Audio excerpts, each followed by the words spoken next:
دوستوں امید ہے کہ آپ خیریت سے ہوں گے۔ آج ہم چند اہم خبریں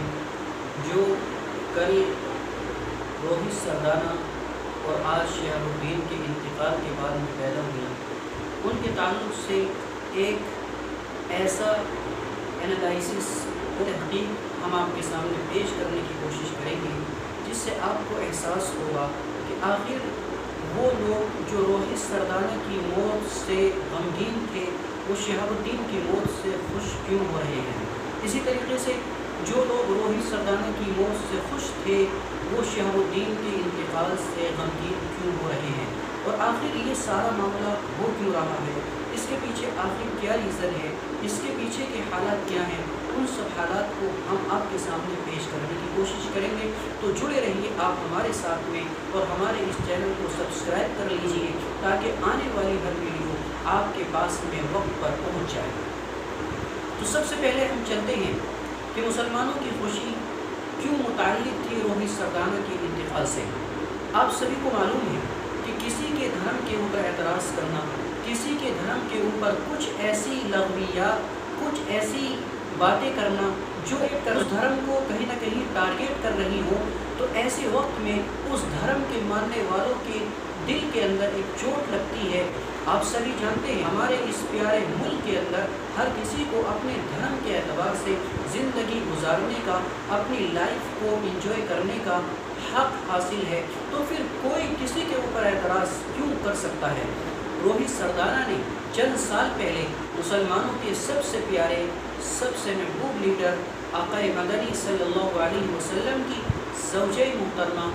امی عائشہ رضی اللہ تعالیٰ عنہ بیٹی اور آپ کی پیاری بیٹی حضرت فاطمہ رضی اللہ تعالیٰ عنہ، اور اسی طریقے سے حضرت عیسیٰ علیہ السلام کی والدہ حضرت مریم علیہ السلام کے اوپر چند اعتراض کیے تھے، اور اس نے یہ کہا تھا کہ اگر سیکسی یہ ہو سکتی ہے تو پھر یہ عورتیں یعنی کہ حضرت عائشہ رضی اللہ تعالیٰ عنہ کا نام، حضرت مریم کا نام، حضرت فاطمہ کا نام لے کر کہا تھا کہ یہ کیوں نہیں ہو سکتی، جو سراسر مسلمانوں کے جو جذبات ہیں ان کو مجروح کرنے والی ہے، ان کو کہیں نہ کہیں ایک ان کے ساتھ میں کھلواڑ کرنے والی ہے۔ تو اس وجہ سے مسلمانوں کے دلوں کے اندر چوٹ پہنچی تھی، جس کی وجہ سے مسلمانوں نے اس کو کہیں نہ کہیں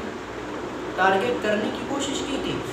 لیکن اس کے باوجود بھی اس نے کوئی معافی نہیں مانگی، نہ کورٹ نے اس کے اوپر کوئی کارروائی کی، نہ پرشاسن نے اس کے اوپر کوئی کارروائی کی، اور یہ ہر زمانے میں ہوتا رہا ہے۔ آج کے دور میں آپ دیکھ رہے مسلمانوں کے جذبات سے کھیل رہا ہے، ان کے پیارے نبی صلی اللہ علیہ وسلم کے اوپر نہ جانے کیسی کیسی بکواس کر رہا ہے، لیکن ہم دیکھتے ہیں کہ اس کے اوپر کوئی کارروائی نظر نہیں آتی، اس کے اوپر کوئی ایسی چیز یا کوئی ایسا مقدمہ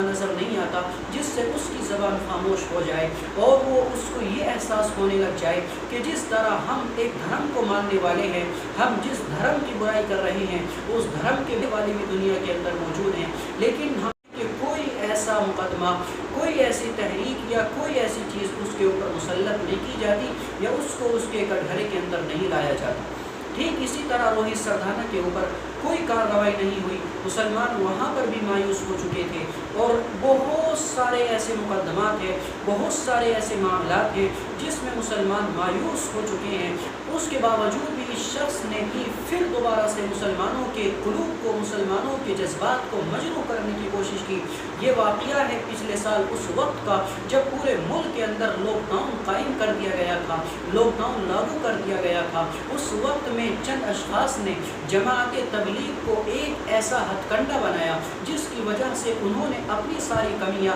اس جماعت کے اوپر ڈال کر یہ باور کرانے کی کوشش کی کہ ہم گنہگار نہیں ہیں کورونا کے پھیلنے کے، حالانکہ دنیا جانتی ہے اس وقت کورونا کی وجہ سے لاک ڈاؤن قائم ہوا تھا، اس سے چند دن پہلے اس ملک کے اندر ٹرمپ آیا تھا، ہزاروں کی تعداد میں لوگوں کو اپنے ساتھ لایا تھا، اور اس کا استقبال کرنے کے لیے گجرات کی سڑکوں پر لاکھوں لوگ موجود تھے، لیکن اس کو کسی نے نہیں کہا کہ یہ سبب بنا ہے کورونا کے پھیلنے کا۔ یہ وہ شخص ہے جس نے کہیں نہ کہیں کورونا بیماری کو مسلمانوں سے جوڑنے کی کوشش کی، مسلمانوں کی مساجد سے جوڑنے کی کوشش کی، مدارس سے جوڑنے کی کوشش کی، اور تبلیغ جماعت سے جوڑنے کی کوشش کی۔ آج جب دوبارہ کورونا کی لہر آئی آئی ہے تو اللہ تبارک و تعالیٰ نے اس شخص سے حساب اپنا چکتا کر دیا ہے۔ مسلمانوں کے جو جذبات تھے کہیں نہ کہیں ان کو ٹھنڈک محسوس ہوئی ہے، تو یہ مسلمانوں کے ساتھ ایک خوشی تھی جو ان کو حاصل ہوئی، جس کی وجہ سے مسلمان خوش تھے۔ جو غمگین تھے ان کو غم اس وجہ سے تھا کہ یہ شخص ہے جو مسلمانوں کے خلاف بولتا ہے، مسلمانوں کے جذبات سے کھیلتا ہے، ہمیں اس کی خوشی ہوتی ہے، تو اس وجہ سے وہ لوگ خوش تھے۔ لیکن کل جب اس کا انتقال ہوا تو ہم دیکھتے ہیں کہ ہندوستان کے بڑے بڑے لیڈر اور اسی طریقے سے بڑے بڑے چینلز کے ذمہ دار اینکرز غم بنا رہے تھے۔ بعض لوگوں کو دیکھا گیا تھا کہ رو رہے تھے۔ میں ان سے چند بات پوچھنا چاہتا ہوں کہ اس سے پہلے لاکھوں لوگ، ہزاروں لوگ کورونا کی بھیڑ چڑھے، اس وقت تمہارے آنسو کیوں نہیں نکلے؟ اس سے پہلے اور بہت سارے پترکار کورونا کی بھیڑ چڑھ گئے لیکن آپ کسی کے آنسو نہیں نکلے۔ یہاں تک کہ ہم دیکھتے ہیں پرائم منسٹر اور پریسیڈنٹ ان سب نے ٹویٹ کیا، ان سب نے احساس دلانے کی کوشش کی کہ ہماری محبت، ہمارا پیار، ہمارا روہت سردانا کے ساتھ میں ہے، لیکن ان کو یہ احساس نہیں ہوا کہ اور لوگ، ہزاروں لوگ، لاکھوں لوگ ہندوستان کے ہاسپٹلس میں تڑپ رہے ہیں، ان کو آکسیجن نہیں مل رہی ہے، ان کو دوائیاں نہیں مل رہی ہیں، ان کو ویکسین نہیں مل رہی ہے۔ کیا کبھی دو آنسو ان کے حق میں بھی بہائے گئے؟ ہم دیکھتے ہیں کوئی کسی کے حق میں آنسو نہیں بہا تھا۔ یہ آنسو صرف اس لیے تھے کہ وہ شخص تھا جو دھرم کی راجنیتی کرنا، جو دھرم کی میڈیا گردی کرنا بہت اچھے طریقے سے جانتا تھا، اس لیے سب کو احساس تھا کہ ایک ہمارا سپاہی ختم ہو چکا، اس لیے آنسو بہائے جا رہے تھے۔ آج جب شہاب الدین جو بہار کے سابق ایم پی تھے اور بہت دگج ایم پی تھے اور بہت ہی اچھے اور قابل راجنیتا تھے، ان کا جب کورونا کی وجہ سے انتقال ہوا، تہاڑ جیل کے اندر عمر قید کی سزا کاٹ رہے تھے، تو لوگوں کے اندر، خاص طریقے سے ان لوگوں کے اندر جو کل خوشیاں منا رہے تھے، غم پیدا ہو گیا، ان کی خوشیوں کے اندر غم شروع ہو گیا، اور ان لوگوں کو جو کل غم بنا رہے تھے ان کو خوشی مل گئی، انہوں نے ٹویٹ کرنا شروع کر دیا۔ یعنی کہ یہاں بھی ہندو مسلم کی سیاست، ہندو مسلم ٹویٹ اور ہندو مسلم ویڈیوز، ان سب سے لوگ باز نہیں آئے، حالانکہ ان کو احساس ہونا چاہیے تھا کہ شہاب الدین وہ شخص ہے جس نے کبھی دھرم کی راجنیتی نہیں کی ہے، جس نے کبھی مذہب کی سیاست کو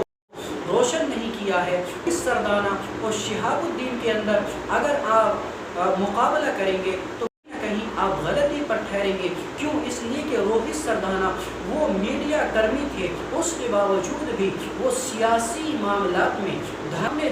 ضرور لایا کرتے تھے۔ شہاب الدین سیاسی لیڈر تھے، لیکن اس کے باوجود بھی یہ اپنے معاملات میں اسلامی چیزیں یا وہ ایسی چیزیں جس سے دوسرے مذہب کو ٹھیس پہنچے، وہ ساری چیزیں نہیں لاتے تھے۔